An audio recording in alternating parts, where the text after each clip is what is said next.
Pollux, Gabriel, Tine, Transal. On m'a donné bien des noms durant ma longue carrière. Le C-160 effectue son premier vol en 1963 à Melun-Villaroche.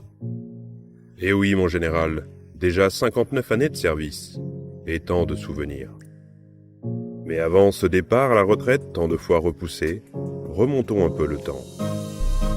Le grondement de mes moteurs Tine a retenti aux quatre coins du monde.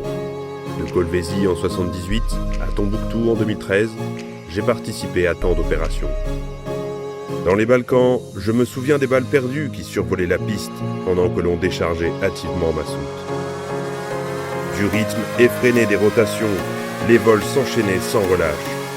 Je ne saurais dire le nombre de largages, de posées d'assaut et de décollages tactiques, tant ils étaient nombreux. Mais c'est en Afrique que j'ai effectué la plus grande partie de mes heures de vol.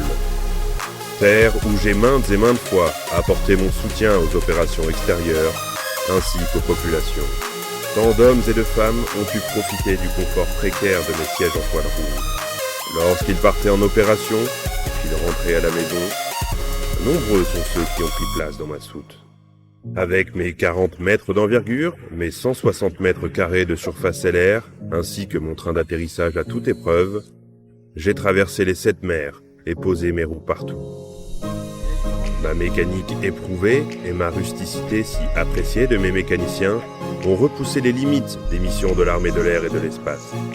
L'Afrique, territoire que j'ai définitivement quitté en 2020 après une magnifique tournée mémorielle chargée en émotions. J'ai eu l'honneur de rendre une dernière visite à tous ces lieux, sur toutes ces pistes chères à ma carlingue et chargées d'histoire. Je l'espère, cette grande œuvre humaine, pour les hommes et les femmes qui ont composé mes équipages au fil du temps, restera à jamais dans les mémoires. Une tournée d'adieu a aussi été organisée pour mon départ, où des centaines de paras m'attendaient partout en France. Ouais, j'étais impatient de monter à bord et d'effectuer un saut. Et le fait que ce soit le dernier vol du Transal, ça rajoute le prestige. Je n'ai finalement fait que mon travail, ce que l'on attendait de moi.